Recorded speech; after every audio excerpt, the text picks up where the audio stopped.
और रफी साहब को कोई भूल नहीं सकता, हमारी आने वाली पीढ़ियां भी भूल नहीं सकती।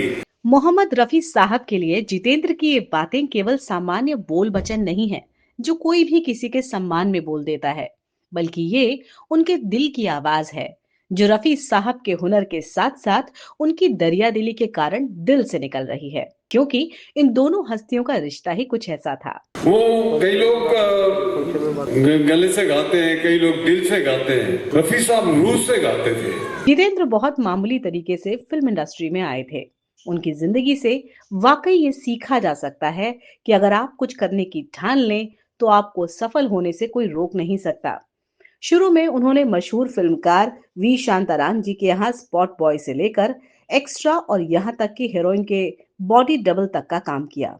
इसके साथ ही वो हीरो बनने की कोशिश भी करते रहे, लेकिन कोई चांस नहीं दे रहा था। और कोई होता तो शायद हार मान जाता, लेकिन जितेंद्र नहीं रुके, वो कोशिश करते रहे। आखिरकार शांताराम जी ने उन्हें 2-3 फिल्मों में छोटे मोटे रोल देने के बाद 1964 में फिल्म गीत गाया पत्थरों ने से लॉन्च कर दिया। इतना ही नहीं, जितेंद्र को उनका फिल्मी नाम भी शांताराम जी ने ही दिया, क्योंकि उनका मूल नाम रवि कपूर है।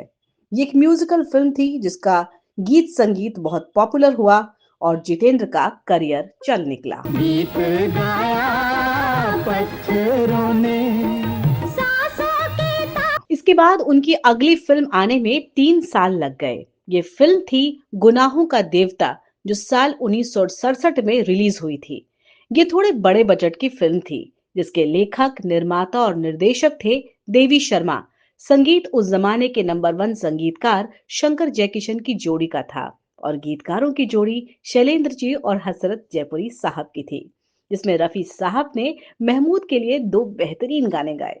इसके साथ ही रफी साहब ने पहली बार जितेंद्र के लिए गाना गाया। महफिल में शमा चमकी, परवाने चले आए, मैं मरने चला हूँ, मैं मरने चला हूँ, मैं मरने चला हूँ। इस तरह जितेंद्र और रफी साहब का संगीत का सफर शुरू हो गया। हालांकि ये फिल्म तो मॉडरेट हिट रही, लेकिन इसी साल एक और फिल्म आई जिसमें जितेंद्र की हीरोइन थी बबीता। वही बबीता जो करीना कपूर की मम्मी और रणधीर कपूर की वाइफ हैं। इस फिल्म ने जितेंद्र को डांसिंग स्टार बना दिया और उनकी कामयाबी में सबसे बड़ा हाथ रहा इस फिल्म के संगीत का, जिसे लक्ष्मीकांत प्यारेलाल जी की जोड़ी ने कंपोज किया था। और उन 3 गानों ने जिसमें रफी साहब ने जितेंद्र के लिए आवाज दी थी। बार बार दिन ये आए, बार बार दिल ये गाए। इसके बाद तो रफी साहब और जितेंद्र की जोड़ी परमानेंट बन गई। दोनों पंजाबी भाषी थे और आपस में पंजाबी में ही बात करते थे। वो जितेंद्र को प्यार से जित्ते कहते थे और जितेंद्र भी उनका बहुत अदब करते थे। लेकिन जैसा हर कलाकार का सपना होता है, जितेंद्र ने भी अपने खुद के दम पर फिल्में बनाने का प्लान किया और निर्माता बन गए। उन्होंने कई फिल्में बनाई, जिनमें एक फिल्म ये भी थी जिसका टाइटल था दीदारे यार। मेरे दिलदार का बागपन, अल्लाह अल्लाह। दीदारे यार का निर्देशन मशहूर निर्देशक HS रवैल साहब ने किया था, जिसमें जितेंद्र के साथ ऋषि कपूर, रेखा और टीना मुनीम का लीड किरदार था। जितेंद्र ने इसमें बहुत ज्यादा बजट रखा था। ये अपने दौर की महंगी फिल्म थी, जिसे बनाने में 4 से 5 साल तक काम होता रहा। निर्माता के रूप में जितेंद्र इस फिल्म में बुरी तरह फंस गए। चला चल लिफाफे कबूतर की चाल, चला चल। लंबे समय तक फिल्म बनने के कारण इसका संगीत भी टुकड़े टुकड़ों में तैयार होता रहा। इसका संगीत दिया था लक्ष्मीकांत प्यारेलाल जी ने और गाने रफी साहब के साथ साथ किशोर दा, लता जी और आशा जी ने गाए। फिल्म निर्माण के इन 4-5 सालों में फिल्म के बाकी खर्चों की तरह सिंगर्स की फीस भी कई बार बढ़ानी पड़ी। जब रफी साहब ने इसका पहला गाना गाया था, तब वो एक गाने की 4,000 रुपए फीस लेते थे। इसलिए जितेंद्र से भी उन्होंने 4,000 रुपए ही लिए।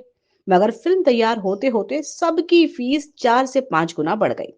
इसका आखिरी गाना भी रफी साहब ने ही गाया, जिसमें उनके साथ किशोरदा भी थे। मेरे दिलदार का बागपन, अल्लाह अल्लाह। इस गाने को रफी साहब के आखिरी गानों में से एक माना जाता है, क्योंकि ये फिल्म उनके निधन के बाद रिलीज हुई थी। जितेंद्र बताते हैं कि जब गाना कंप्लीट हो गया तो प्रोडक्शन मैनेजर मेरे पास आया और उसने मुझसे पूछा इस गाने के लिए मोहम्मद रफी साहब को कितने रुपए देने हैं। जितेंद्र ने उनसे कहा कि जो किशोर दा को दिए हैं रफी साहब को भी उतने ही रुपए दे दो। जब किशोर दा ने इस गाने के 20,000 लिए थे, इसलिए प्रोडक्शन मैनेजर ने 20,000 रुपए का एक लिफाफा रफी साहब के घर भिजवा दिया। जब से उसे देखा है दीवानों सी हालत है। जब रफी साहब को बताया गया कि जितेंद्र ने इस गाने के लिए 20,000 रुपए फीस दी है, जितने रुपए किशोर कुमार ने लिए हैं उतने ही रुपए आपको भिजवाए गए। ये सुनकर रफी साहब नाराज हो गए और अपने सेक्रेटरी को उनके पास भेज दिया। उन्होंने रुपयों से भरा लिफाफा जितेंद्र को लौटाते हुए कहा कि आपसे रफी साहब बहुत नाराज हैं। सर से कदम तक एक महकी हुई जन्नत है, छूने से बदन मस्के। जितेंद्र को लगा कि शायद रफी साहब को रुपए कम लगे, इसलिए उन्होंने फोन लगाकर उनसे बात की। दोनों पंजाबी में बात करने लगे। जितेंद्र ने जैसे ही उनसे कहा पाजी, तो रफी साहब उधर से बोले, ओए जित्ते, तेरे पास क्या ज्यादा पैसे आ गए हैं? अपनी बात 4,000 रुपए में तय हुई थी, तो 20,000 रुपए क्यों दे रहा है? ये 20,000 किशोर की कीमत है, उसको दे दे। लेकिन मैं 4,000 रुपए ही लूंगा।